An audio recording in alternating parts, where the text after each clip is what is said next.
Hi there, we're going to work on our learning sheets again today. And this one's about sizes. So we're going to look at the different sizes of things. So we want to look at small, medium, and large.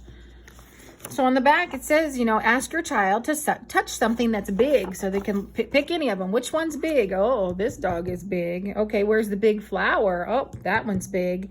If they're not able to do it, then you help them. Like I said before, give them a few seconds. Maybe count to 5 in your head where they can't hear you. And then if they can't, we'll say, oh, big flower, big bird, big kite. And do that with them. Then point to a picture and ask your child what is it. See if they can tell you.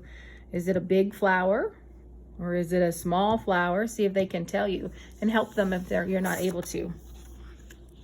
Talk to them about big, medium, little, bigger, biggest. Use those words. Use those words in your house. Talk about, oh, look, you might have two books. This is a big book and this is a little book. Which book is bigger? You could hold them together. Tell me which one's bigger. Tell me which one's littler. Use those words in your daily talk with your children so they can learn those things around their house. Then for hands-on, have your child use Play-Doh to make objects of different sizes. So you could just roll up balls or roll out lines and make big lines and medium lines and little lines and see if they can tell you which ones are which. And then for sorting, it says you can make extra copies of this page and cut them out. But really what I think you should do, get out your caps. Look at your caps. Some of your caps are going to be bigger. Like these two are bigger.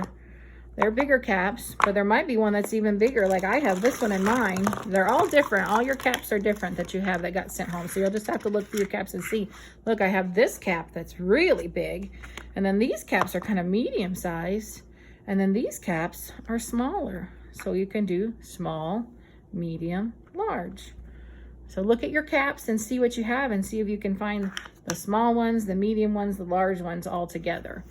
Or you can do things also at your house like socks, because I'm sure you have different sizes of socks sometimes because kids have little socks and grown-ups have bigger socks. So you could just do big and little with that and just do 2 groups.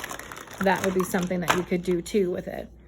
And then just point out big and little things in your home. Just talk about what's big, what's little, because I'm sure, again, you have little kids, so there's going to be stuff that's littler. So the kids' clothes are littler than mommy's and daddy's. So this shirt that is your child's is little, but mommy's shirt is bigger. So you could lay them out and so they can see the differences and just talk about things.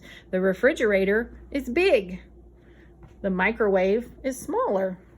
So those are just things that you can talk about, sizes, and put that into reference so kids can learn between big and little, and they also can do small, medium, and large. So if you have those things. Alrighty, again, thanks for working with your kids at home. We really appreciate it. And I hope that we can all be back together soon for 5 days a week. Thanks a lot. Bye-bye.